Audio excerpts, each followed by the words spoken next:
Sinungaling po talaga yan si Trillanes eh. Eh paano po hindi sinungaling, kasama ko po sa Magdalo. Napakasinungaling niya talaga. At actually yung Magdalo po, wag na po to eh. Sinungaling ka, Trillanes. Yan po ang buwelta ng 18 ex-soldiers. Huwag na natin sabihin ex-marines. So ex-soldiers po. Bineltahan itong si Antonio Trillanes at sinabihan pong sinungaling. At meron din palang kasama sa 18 soldiers na dating Magdalo na nakasama rin si Trillanes dyan sa Oakwood Mutiny. Marami pong mga buwelta itong 18 ex-marines. Kagabi po ito sa panayam ng mga Banateros Brothers, no? At ay dami nilang mga buwelta, sinagot lahat ang mga batiko sa kanila. Kasama si De Lima, ayan, nagsalita po yung nag-deliver kay De Lima ng malita. Kasama rin si Tuta Soto, no, na sinabihang ginawa mo lang itbulaga yung mga banat mo daw, banat ni Tuta Soto, mga pasaring sa mga ex-marines, lalo na yung sinasabi ni Tuta Soto na baka hanapin daw ng asawa niya, yung 8 malita, 8 ba o 5? At si Trillanes, binira rin po nang nag-deliver sa kanya ng pera para dyan sa ICC, anak ng kamote, no? Ngayon na yung pag na to, malapit na talaga katapusan ng mga to. Pag naging presidente si Inday Sara, wala na, magsilayasan siguro to. Si Trillanes, saan kaya ito magtago, no? Magandang tanghali po sa ating lahat. Pa-like po muna, pa-share, pa-subscribe. At pakipindot po ang inyong notification bell para lagi po kayong updated sa ating mga video. Tsaka Bisdak Historiador, pangalawang YouTube channel po natin. Hindi pa po nakapag-live dyan uli. Kasi nga, medyo hindi pa maganda ang ating pakiramdam. At siyempre, lamig at init, biglang inubuho tayo. Hanggang ngayon, hindi pa rin maayos pakiramdam natin. At bago ang lahat, nais ko po muna magpasalamat sa mga walang sawang nagpapakulay, nagpa-super thanks sa atin. Cinda Magno, thank you so much po sa inyo. Isa, maraming salamat sa inyo, thank you so much. At Marie Flores, maraming salamat. Ayan. Ejenit JPJM, maraming salamat din. Alam niyo po, tayo mga Pilipino, talagang gusto na po natin matapos yung korupsyon, no? Under Marcos admin, kasi binibilatan na lang tayo, lalo na po itong si Lisa Marcos. Wala ko silang pakialam, maurakot sila ng mga urakot, no? Na by this time, ito po yung pagkakataon natin na mayroon po mga matatapang na mga soldiers na lumabas. Sabi nga, hindi lang naman po 18 ito, mga nasa 100. Pero by this time, sila po ang ating susuportahan.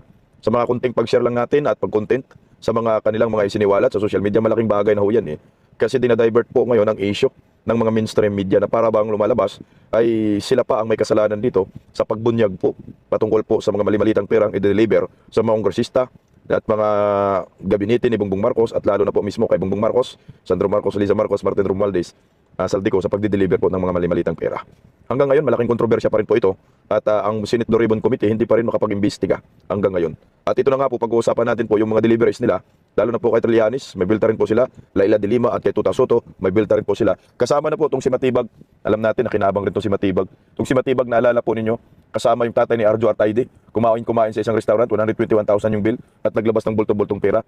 Yun, si Melving Matibag. Pakinggan po muna natin, mga kababayan, at kumintuhan natin yung banat ng mga retired soldiers po. Ayan. Nag-hire po si Boss Saldi ng Marines. So first siya nag-hire sa amin, PA Marines. So lahat ng proseso ginawa po namin, pag-apply. So sa totoo lang po sir, ako po yung unang Marines kay Boss Saldi. Bago dumami itong mga Marines. So 9 years po ako kay Boss Saldi ko sa kumpanya. So sabi niya sa akin, yung namatay si former Congressman Matukabe, sabi niya sa akin, Sam, I need 7 Marines right now, in 1 week, can you produce? Sabi ko, yes sir. So wala pang 1 week sir, nakaproduce po ako ng 7 Marines. So, Siya pala yung yung pinakaunang na hard ni Saldico na Marines. So siya po yung nagre-recruit. 9 years na daw siya kay Saldico. Kaya pag tiningnan mo yung kredibilidad, talagang intact at talagang makapagsabi po siya kung ano po talagang sistema ng deliveries diyan sa mga mali-malitang pera. Siya yung nagre-recruit hanggang sa dumami. So yung ganun po yung nangyari. Tapos tuloy-tuloy na po yung pag-hire namin at saka bawat isa sa amin dyan magkakakilala kami. May mga classmate kami dito sa training, sa Marines. So yun pong hinahire namin po sila para siyempre ayaw kasi ni boss na hindi kilala ni boss. So automatic na-hire po sila.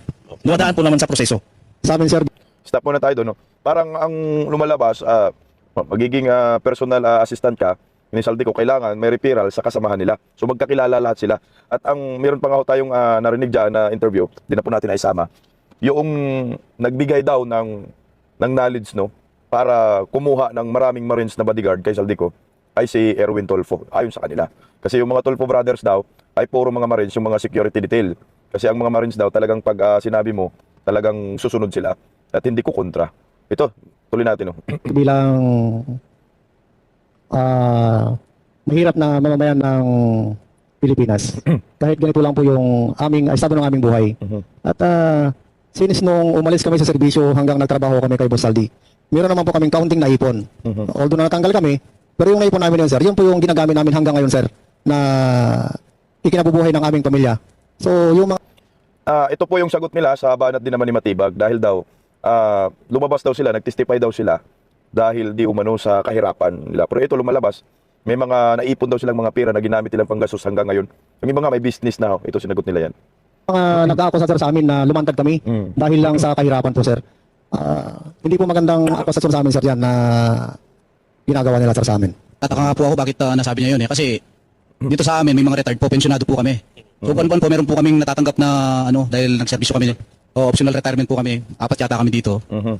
Tapos meron naman po kaming konting negosyo na nasusustain naman namin yung pangangailangan ng mga pamilya namin. Kaya dapat hindi niya po dapat sabihin yun kasi nandito po kami ngayon para sa bayan ito eh. Masyado ng talamak yung ginagawa nilang Korupsyon. pagnanakaw dito sa pondo ng ating bayan. Kaya dapat matuldukan na to eh. Yung sila Bago si Sir, may mga negosyo rin pala sila eh. Ako nga lang ay nalungkot to talaga ako kasi nga, merong ibang mga Pilipino ho talaga, lalo na mga supporters ni Bongbong Marcos, mga loyalista, mga dilawan, pinklawan, hindi mo maintindihan, meron na nga ho yung naglakas ng loob na lumabas para magsiwalat po ng katotohanan. Binabatikos, binabas, anak ng kamote. Sa totoo lang, wala namang kasalanan tong mga to sa atin eh. Itong mga ex-marines, ex-soldiers, bayani nga ho sila. Kayo nga, mga loyalistang tanga, kumikita lang naman kayo dahil sa dahil sa pangtutrols, may bayad din kayo galing sa malita. Dapat tayo mga Pilipino, sanib pwersa tayo to support them. Kasi nga, bibihira yung mga ito, buwis buhay, pati pamilya nila ay sinasakripisyo. Hindi na muna po kailangan questionin pa, ay dahil sa kahirapan lumabas ka, hindi eh. Kasi kung ako dahil sa kahirapan lang ang reason ko, bakit ako lalabas at bakit ganito pa yung ginagawa ko at na mapahamak pang aking pamilya, anak ng kamuti, marami namang paraan para pwedeng, pwedeng mamuhay ng ligtas at hindi delikado eh. Siguro kasi sila po ay mga sundalo, yung pagmamahal nila sa bayan nandoon, so hindi questionable yan. O siguro, sanay na po sila magsakripisyo. Kaya ito in-extend lang. Dahil kawawa na po tayong mga Pilipino. Baha, kaliwat kanan, lubog, maraming namatay, maraming nagsakripisyo. At nandyan naman sila. Talagang witness sila sa kung paano nila i-deliver ang mga mali-malitang pera na pag-akala nila ay nasa hindi illegal yung pala ay sa flood control corruption. Sabi ni Director, NBI, ay hindi naman ganun po yun. Ang totoo po ay nakapag-ipon na rin naman po kami sa tagal namin doon kay Boss Saldi. Tapos po, may separation pay din kaming natanggap. Kaya sapat po yun para sa amin. At hindi po kami nagpapabayad dahil lang dito sa kwan na ito. Lumabas kami talaga, bukal sa aming kalooban, sa mga kasama ko. At nakausap din namin si attorney, Balikod. At yun po, na lahat ng mga katotohanan tungkol sa korupsyon dahil naawa po kami sa taong bayan. Apektado po lahat talaga. Saka po, yung PhilHealth po natin, sir, Pondo. nakuha pa rin. Kawawa po yung mga, may sakit na dapat ay para sa kanila yung PhilHealth na pakialaman pa po. Kaya doon po, nagkuhan kami, usap-usap talaga na ilantad kung ano yung naging trabaho namin pagdating po doon sa basura. Kaya po, nandito kami ngayon, sir. Lumabas po ako kasi pag hindi ko nilabas yung katotohanan, konsensya ko po habang buhay. Yung katotohanan na nalalaman ko. Yun lang po. Exactly, kasi nga, ang Pilipinas ngayon, bagsak ang ekonomiya. Maraming nahihirapan ngayon, tapos maraming namatay sa flood, sa baha. Makikita mo ngayon yung baha, hindi na ordinaryo eh. Pag bumaha, lampas hanggang bubong na. Ngayon, summer ngayon, pero pagdating ng tag-ulan, maranasan muli natin yan at maalala muli natin yung sinasabi ni Bongbong Marcos na may flood control project sila. Yung pala puro mga ghost projects. Talaga makonsensya ka dyan. Lalo na kung alam mo na yung dinideliver mo pala, excuse me po, ay galing sa nakaw sa kaban ng bayan. Yung PhilHealth nga lang eh. Hanggang ngayon, hindi pa po nila ibinibalik. Ginagago nga ho tayo dahil ninakaw nila yung mga 60 billion na yon. Tapos bayaran, tayo magbayad, anak ng kamuti. Ganon katindi, ginago tayo ng gobyernong ito. Kaya nga ho, tayong mga Pilipino, sanib pwersa tayo dito. Kaya naman natin magsama-sama eh. Kaya naman natin lumaban sa social media, laban sa mga bayarang mainstream media na dinadivert ang issue. Kunting share lang, sama-sama eh. Kagaya nito, kailangan po ng atensyon ng mga 18 soldiers na ito, ng mamamayang Pilipino. Kahit man sa social media lang, ipagtanggol natin sila, malaking bagay na ho ito. Tuloy po natin. Pero hindi po kami pumayag doon. Kasi sabi nga namin, kung Stop muna tayo doon para meron tayong maka-counting background. Kasi sila daw, merong kumukontak sa kanila para bayaran sila, para bumaliktad. Malamang sa malamang si Trillanes na ho ito. Tuloy oh. kung natin yung microphone, papayag tayo sa babayaran tayo para tumahimik. Parang makukonsensya kami sir sa ganun sir na parang hindi namin ilabas yung katotohanan. Simula nang umupo si boss ng chairman ng APRO, yung routine ng pag-deliver, yung regular, kay dating Speaker Romualdez. So sa 42, umpisa yan sa 2022, September, sa 42 hanggang December 2023. Ngayon, hindi ko alam kung bakit nalipat. Nalipat siya sa 14 Nara Street, South Forbes. Doon na po yung sunod na Imbakan. Yun pong regular na duty. Pag-deliver namin sa kay dating Speaker. Sa taon naman, marami pong politiko diyan na pumupunta at nakikita po namin na paglabas nila, meron na pong dadala na paper bag, expandable envelope. Sa po na tayo doon. So nang nagiging General Appropriation na Committee Chairman na si Saldico, yung delivery kay Martin Romualdez unlimited na. At nang nagiging Speaker of the House, so ibig sabihin talaga, yung pag-upo ng mga animal na to sa Malacanang at dyan sa Kongreso, ginawang Speaker of the House, di ba nga, itong si Martin Romualdez, ay talagang sagana ang mga animal sa pagnanakaw sa kaban ng bayan, bulto-bultong mali-malitang pera. Kaya hindi ako naniniwala na itong si Bongbong Marcos ay hindi niya inutos ito. Talagang inutos niya ito. Pinapakinabangan to ng Marcos admin. Kasi may delivery din kay Bongbong Marcos, di ba? Siguro, yung ibang mga deliveries kay Bongbong Marcos, hindi na po sila nagde-deliver. Baka abutan na lang diretso, malita, no? Galing kay Martin Romualdez. Kasi sila, hinahatid dun sa mga House of Representatives, pati sa kabahayan, hinahatid daw eh. Tuloy sir, oh. Kasi yung dala-dala po nila, kami pong nagdala yan galing sa Horizon. Pinakarga sa van para... sa akin nakita ko dalawang bisis si Senator, si Kong Dilima po. Dalawang bisis ko siya nakita. Minsan ginawa niyang Itbulaga eh. Bago muna kay Tuta Soto, no? O ito, Laila de Lima. Paano na yan? Talagang dinideliveran ka pala. Dalawang bisis daw dyan sa Horizon. Kumuha ka daw eh. Nakita daw nila. Tapos may gana pang magsampa ng kaso ang gago. Siguro ito po yung mga bayad ng gobyernong Marcos sa mga kagaya ni Laila de Lima sa pag-atake sa mga Duterte. Lalo na dyan sa ICC. Yan lang nakikita ko kasi tinignan mo bakit abutan si Laila de Lima ng pera kasi hindi naman siya kongresista pa the time, di ba? Bago lang naman si Laila de Lima naging kongresista 2025. So malamang ito na po yung premyo, no, ng gobyernong Marcos kay Laila de Lima sa panggagago sa mga Duterte, pagbanat sa mga Duterte na kaliwat kanan. Siguro ito po yun. Kasi bakit bibigyan ka, no? Ano bang position mo sa gobyerno? Nakita ko lang rason yan kung bakit binigyan si Laila de Lima, kundi yung walang humpay na banat niya kay former President Duterte tsaka Vice President Inday Sara. Naalala po natin doon sa, alam mo Senate hearing ba yun? Na nandun si Laila de Lima na gusto nang batuin ni Tatay Digong si Trillanes at katabi si Laila de Lima. Kasi sabi nila, di ba, sa Quadcom hearing, mga hearing na yan, ay pinunduhan din yun, binabayaran mga kongresista. So malamang, ito na yun, no? Ito yung premyo kay Laila de Lima. Wala na akong nakita na reason kung bakit dinideliveran din siya. Paper bags daw eh. Tuloy po sir, ito naman kay Tito Soto, no? Kasi nga si Tito Soto, ang sabi niya, hindi daw alam ng asawa niya na mayroon niyang ganun, baka hanapin daw sa kanya at itinitanggi niya. Itong taong ito, si Bini Bulantati, siya po yung nag-deliver kay Tito Soto diyan sa Baclaran. Pakinggan po natin. Ang dyan sir, ako yung yung team advance. Ikaw. So, nauna kami sir sa Baclaran, sa building, sa opisina yata dyan sir sa Baclaran. Ngayon, pagdating nila ni boss, ako nag-guide dun sa baba, kasi sa baba may daan dun sir eh, may elevator paakyat. So, pagdating nila, ginaid ko, tapos bumaba na sila ni boss, umakyat sa elevator, tapos yung ibang tropa, bumaba din, dadala rin ibang malita. Ako, yung dalawang malita mismo, dadala ko, tapos tinula ko para makasabay sa boss paakyat, yung dalawang malita. Naisip ko parang natatawa lang ako sa sinasabi niya na baka hanapin ng misis niya yung malita na yun. Pero sa akin naman, hindi naman ako magsabi ng sinungalingan kasi ako mismong nag-abot kay boss pasabay dun sa elevator.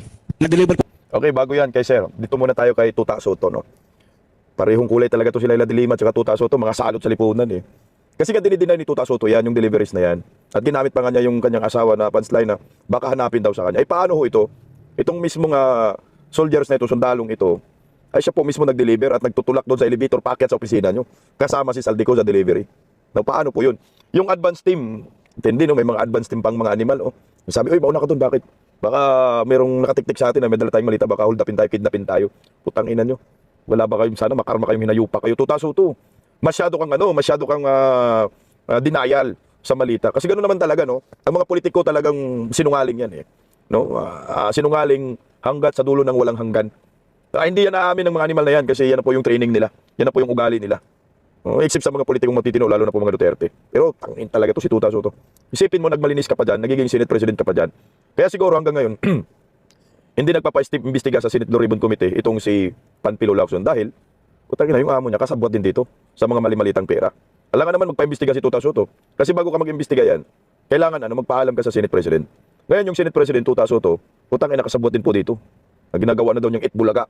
itong nangyayaring delivery. Trilyon-trilyon po yung hinahanap natin. Ito na nga tayo ngayon, no? Yung mga naturingan, nakala mo galit sa korupsyon, yung pala yung mga kasabot sa kurakot. Ang sabi ko nga sa inyo, putang ina, no, yung mga kawatan nagpapaimbestiga kung sino yung magnanakaw. Sila nga yung kawatan eh. Sila nga yung kasabwat. Sila nga yung kasama sa sindikato. Mafia ng ating bansa. Kaya wala tayong aasahan na investigasyon dyan sa Senate Blue Ribbon Committee.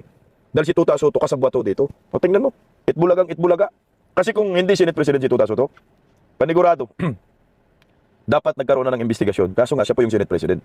Isipin mo ha, ang kinasuhan nila ngayon, si Joel Villanueva at Jingo Estrada. Si Jingo Estrada, Joel Villanueva, hindi man lang nabanggit dyan sa affidavit eh. Na diniliberan nila ng mali-malitang pera.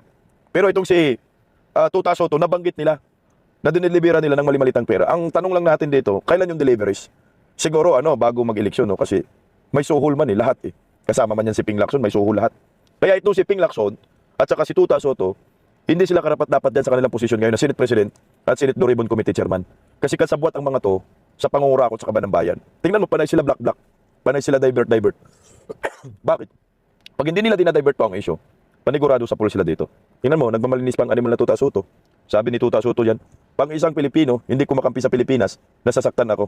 Kailangan kung ano yung mabuti para sa bayan, doon tayo. Gago nga eh. Mabuti, sa bayan doon tayo. Mabuti ba yan para sa bayan yung ginagawa nyo? Na nadilidiliberan kayo di umano ng mali-malitang pera. Kasabwat kayo dito sa pagnanakaw. Ngayon kung hindi po kayo kasabwat, magpaimbestiga kayo dyan. Anong Pilipino hindi kumakampi sa Pilipinas? Ikaw yung hindi kumakampi sa Pilipinas. Dahil hindi ka nga nagpapaimbestiga dyan eh. Ginagago mo ang taong bayan, niloloko mo. Sabi nga ng soldiers, ginagawa mong itbulaga eh. Kaya ang resulta, bulaga ng animal eh. Ito yung katotohanan. Naiwan ko lang kaya kung meron pa rin nakikinig sa taong ito, sa mga taong ito, kagaya ni Panfilo Lacson.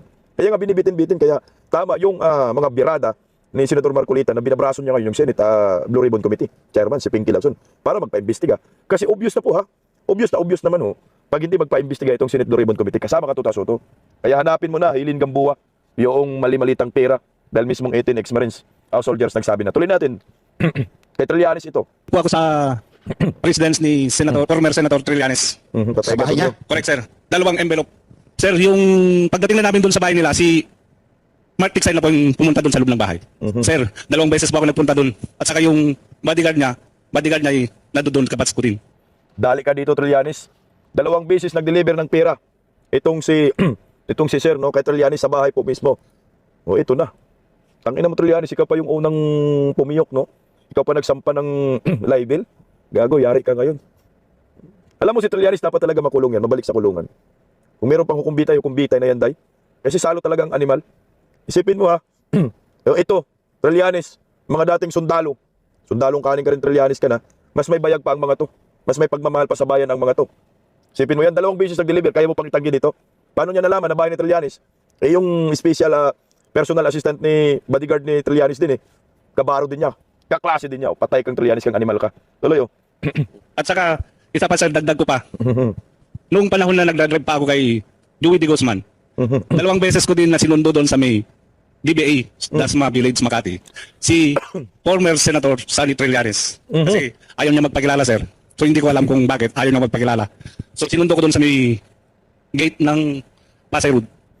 Okay, ito rin. Yung De Guzman na binanggit niya, media po yan. Media personality po yan. So, hindi ko rin kilala yung Jojo De Guzman na yan. No? De Guzman ba yun? Alam ko, Jojo De Guzman. Jojo De Guzman yung alam ko eh. Si ano yun eh. Basta, meron tayong kilala, vlogger yun eh. Pero iba itong De Guzman, media personality daw to, na dinideliveran nila. Anak ng Kagwang, malita rin, no? Tingnan, anong pangalan nun? Tuloy natin, rewind natin konti. Konti lang. Ako po sir, kay dating Senator Nadoon kabats ko din. At saka, isa pa sir, dagdag ko pa. Noong panahon na nagdadrive pa ako kay Joey De Guzman, Joey De Guzman hindi Jojo De Guzman anak ng kamuti. Jojo De Guzman, yun yung kasamahan nating political vlogger. Joey De Guzman, yun po yung media personality. Hindi natin alam saan po yan network. So kasabwat din pala. Tuloy natin, no? 2 beses ko din na sinundo doon sa may DBA, Dasma Village, Makati, si former Senator Sonny Trillanes. Kasi ayaw niya magpakilala, sir. So hindi ko alam kung bakit ayaw niya magpakilala. So sinundo ko doon sa may gate ng Pasay Road. Ako po sir, kay dating Senator Trillanes, nakapag-deliver din po ako doon ng 2 beses Opo. sa residence niya. Folder o Yung una po namin dineliver doon sir ay paper bag. Tapos kasama ko po noon si Paul Estrada, yung iipo ni Kong Saldi. Putang ina, ang dami palang deliveries kay Trillanes, hindi lang iisa. Yung isa, 2, ito 2. folder, no? So, pero I think may malita rin po silang dinideliver kay Trillanes. Paldo ang ugag, no? Trillanes, paldong-paldo ka under bangag admin. Kaya, anak ng kamuti, no? Bisprin na BBM talaga ito. Kaya pala, pag makabanat sa mga Duterte, sobra-sobra at makapuri kay Bongbong Marcos, sobra-sobra din eh. Putang na, tumama talaga tayo sa mga tsorya natin eh. Na itong si Trillanes eh, ginamit talaga ng todo ng gobyernong ito para lamang makalaban ng mga Duterte, pin down at utak dito sa ICC. Kaya si Tatay Digong nasa daig. Ito yung ginamit niya, ano talaga, ni Bongbong Marcos. Isipin mo yun? Magkano, ilang milyon na kayo nakulimbat ni Trillanes? Isipin mo, walang posisyon sa gobyerno, zero yung kredibilidad, pero yung media nakatutok kay Trillanes. Lahat ng interview, pinapatulan ng media kasi nga may perang pangbusal. O ito pera, siguro sinabi ni Bongbong, magpamidya ka. Ito yung pera ha. Ayan, dideliveran ka na naman, nagpamidya ka. Bayaran lang ng media ni Trillanes. Ngayon, dakdak na dakdak si Trillanes. Kaya ito yun. Ginago tayong lahat. Kaya nga tama rin. Yung mga opinion ko, na kaya nagkaroon ng kaliwatan ng korupsyon ngayon under Marcos admin, dahil gusto nilang wasakin ang mga Duterte. Anong perang gamit nila? Sa pagwasak sa mga Duterte, pera ng bayan. So yung mga deliveries ng mali-malitang pera, ito na yun. Gamit pa sa ICC, binayaran po, tangina, tinarantado tayo ng gobyernong Marcos ito. Kaya pag si Inday maging presidente talaga, Day, ipakulong mo ang mga animal na yan, Day. Tuloy, Yung pangalawa po, anim na malita yun, kasama ko na po si Mark Tiksay. Puta pangalawa, 6 na malita Trillanes. Yung isang malita dyan, I think mga 50 million bawat malita. Oh my gulay, sana all paldong-paldo si Trillanes awards. Yung iinin po yan ni boss. Kaya kung ano man po yung inano niya sa TV, todo deny po, imposible naman siguro. Kaya po sir, nainis kami. Nagagalit ka rin po kasi totoo yung sinasabi mo tapos pinapasinungalingan niya. Sir, experience ko rin po kay former Senator Trillanes. Itong 2025 po, nagdala kami ni Mark Tiksay doon sa bahay niya, dyan sa may Antipolo. Isang expandable paper bag po. Sinungaling po talaga yan si Trillanes eh. Bakit po? Paano po hindi sinungaling, kasama ko po sa Magdalo. Pero mo nung tinanong siya ni Ma'am Jessica Soho na bumaliktad daw ako, nung time po na yun sa Oakwood, pinababa po kami ng junior officer niya. Marami po kami pinababa nun. Tapos sinabi niya po na bumaliktad daw kami. Nakulong po ako ng 2 taon. Nalagasan po ako ng 2 rangko, 3 rangko, na pinaghirapan ko po yung spot promotion sa Mindanao yun. Kasi naniwala kami sa kanya. Naghirap po yung pamilya ko nun. Kaya huwag niyang sabihin na bumaliktad ako. Napakasinungaling niya talaga. At actually yung Magdalo po, huwag na po to eh. Halos wala na pong naniniwala sa kanya dahil sa kasinungalingan niya tsaka yung tumatanggap siya. Siya mismo ang gumawa ng ganyan. Ang pinaglaban namin is corruption. Putang ina, miyembro sa Magdalo to. Ito yung sinasabi ko kanina na miyembro sa Magdalo. Yung ang dami palang delivery kay Trillanes, sobra-sobra. Pag tinignan mo, marami siyang pambusal sa mga media. Yung mga media nga, bukod pa yun siguro sa bukod pa yung bayad doon eh. Yung bigay talaga kay Trillanes lang yun. Sipin mo kasama sa Oakwood Mutiny sa Magdalo. Nung dati akala mo daw matino si Trillanes, ngayon iba na. Dahil nga si Trillanes tumatanggap na ng pera ang hinayupak na ito. Ginagawa niyang parang palabigasan itong mga Duterte, manira sa mga Duterte. So ngayon, nangyari naman yung Marcos admin, binibira ang mga Duterte, kaya nagkaroon ng pangkabuhayan si Trillanes. Nagkaroon ng trabaho, tumakbong mayor na talo, nakakita ng opportunity kay Bongbong Marcos. O ito, gawin niyo akong attack dog, babanat ako ng babanat, attack ng attack ako. Buwag na daw yung yung Magdalo. Paano hindi mabubuwag? Yung namumuno, sindikato. Tuloy, sir. Po ako nasasaktan ako bakit nagawa niya yun. Samantala yung pinaglaban namin korupsyon. Tapos ngayon siya mismo ang gumagawa. Bantay sa lakay tawag dun, sir. Kunyari, sir, galit, yung pala sila kurakot din. Yan si Bongbong Marcos yan, putang ng gobyernong ito. Kala mo galit sa korupsyon pero sila palang mga kawatan. Niluloko nga tayo Tuloy natin. Nagko pa rin po sir doon sa pagde-deliver ko ng mali-malitang pera doon sa bahay ni Congresswoman Kimbo. Dito kay Kimbo, Sa maganda Quezon to. City po. Sa bahay niya mismo. Malita rin po yan. Opo sir, mali-malita po. Siguro, talaga po yun, marami po. Hindi lang 10 o 30, mga 50 pa na malita kasi may coaster po siya doon na kulay itim. Punong-puno na po yun nililipat na rin doon sa ibang sasakyan. Putang ina, 50 na malita. Sipin mo yan, Kimbo. Kaya nanahimik si Kimbo ngayon Baka lumipad na rin si Kimbo sa ibang bansa. Total lang natin 15 na malita, mga 50 million din yung laman. 50 times 50. Tangina sabog yung calculator. 50 times 50 million bawat malita. Magkano po yun? 2.5 billion pesos pag ganun. Anak ng kamote 2.5 billion. Kaya nanahimik na si Kimbo. Isipin mong 50 malita na yan, anak ng kamote Kung ganun kung 50 ay bawat malita, tama? 50 kasi bawat malita 50 million, di 2.5 billion. Kung ganun karaming pera, anak ng kaguwang Tuloy. Hindi kaya doon sa loob ng bahay niya. Saka may picture pa po. Na-evidensya kami. Sir, maalala ko rin, nag-deliver kami sa Guado. Pinasok yung mga malita doon sa bahay ni Kung Romualdez. So, kay Hindi Romualdez. na namin alam sir kung para kanino po yon dahil sila Mark Tiksay po at saka si Paul Estrada yung nagpasok talaga ng malita. Ang partisipasyon ko doon, tumulong po ako na nagbaba, then sila na po yung nagpasok ng mga mali-malita na yon. Yung Paul at Mark talaga, Tiksay, Paul Estrada, Mark Tiksay, dapat ito mapatawag talaga. Kasi sila yung mga humaharap sa mga taong dinideliveran ng malita. Kasama sila lagi eh. Bakit hindi ito mapatawag ni Panpilo Lacson? Diyos ko. Paul, Mark Tiksay, lumabas na po kayo. At Saldico, lumabas ka na rin eh. Ako naniniwala ako talagang 100% authenticated yung mga sinasabi ng mga ito. Kasi kung hindi pa ito totoo, hindi sana si Saldico lumabas at nag-video at kinontra ho ito. Pati abogado ni Saldico hindi naman kumontra eh. So isa lang ang ibig sabihin nito. Totoo lahat ng mga sinasabi nila. Bali ako po sir ay driver noon. Ang kasama ko po doon ay si Boss Mark, Mark Tiksay. Tsaka si Brian Lasaga. Ako po yung driver, bali si Brian Lasaga po yung ano ko, yung security. So dahil driver, ano po yung ano namin, pag nagbababa kami ng malita, tumutulong na rin po ako. Yan. Yan, pag sakay po na, kasi ako po yung driver, hindi ko pa alam yung isisend sa akin yung location. Yan, yung location ng EA. Yan, ako na bahala mag-mapping, papunta rin sa bahay. Sa bahay ko ni Bahay ni Yusik Bunuan. Pag sakay po namin, tatanungin po namin yan, si Boss Mark, kanino ba kay Yusik Bunuan yan, huwag kamingay. Secretary Bunuan. Yes, sir. Binigyan pa nga kami siya ng 3,000 eh. Sir, 8 malita po. 8 malita. 8 malita tas 3,000 binigay? At least meron, yung iba wala binibigay eh. 8 malita, tug 50 million. Putang ina mong bunuan ka, anak ka ng kamote ka.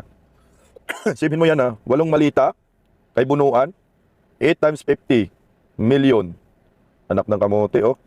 Tama, oh. 400, ano? 8 malita, di 400 million? 400 million? Buwis itong mga animal na to, 8 malita, oh, tuloy, oh. Sino ba pinakagalante na... Para daw po sa amin, sir. Para daw po sa amin. For the boys po baga. Sino po? Garcia. Garcia. Ito kay George Garcia naman. Hindi man namin dinilipat talaga sa kanya. Ano lang, nakipag-meeting sa Ibos sa Maidas Hotel. Tapos yung dala ng malita, dalawang bisis kasi siya meeting. Bali, yung EA na po yung nag-transfer doon sa sa sasakyan, parang dinikit yan sa parking. Dalawang bisis po yung nangyari. Ilang malita tsaka kailan to? Before the election daw? Bago mag-eleksyon, tsaka yung after ng eleksyon. Apat na malita po. Putang ina, ito na ho yun ngayon sa Kumilik, kaya nagkaroon ng mikos-mikos. Yung delivery di umano kay George Garcia, before and after. Before election, at saka bago mag-eleksyon. So, tangina, ginagago tayo ng todo. Kaya ang resulta ng eleksyon walang kwenta. Kung ang eleksyon ay walang daya, ako naniniwala ko Duterte 10 panalo lahat majority. Siguro mga 8 sa 10 nakikita kong panalo. Kasama dyan si Pastor Apollo Sigibuloy. Kaso nga binikos ni George Garcia, putang ina, kapalit malita eh. Bago mag-eleksyon, may bigay. Pagkatapos ng eleksyon, magandang resulta, may bigay. Kasi nga talo naman talaga yung alyansa dyan lahat, panigurado. Yan si Lacson, Tuta Soto, si Bam Aquino, Kiko Pangilinan, putang ina. Nasama lang talaga yan eh. Diyan kay George Garcia, budlat ang mata. O ito na, ganito po tayo ginago ng gobyernong ito. Simula sa Kumilik, kongresista, senador, gabinete, kay Bongbong Marcos, Speaker of the House, putang ina Sandro Marcos. Lahat na kinabang sa mali-malitang pera, kay Trillanes de Lima, mga atakdog ng gobyernong ito. Sinong niloloko? Tayong lahat. Kaya dapat makulong ang lahat ng kasabwat dito sa mga mali-malitang pera. Sinong magpapakulong yan? Wala nang iba. Si Inday Sara Duterte.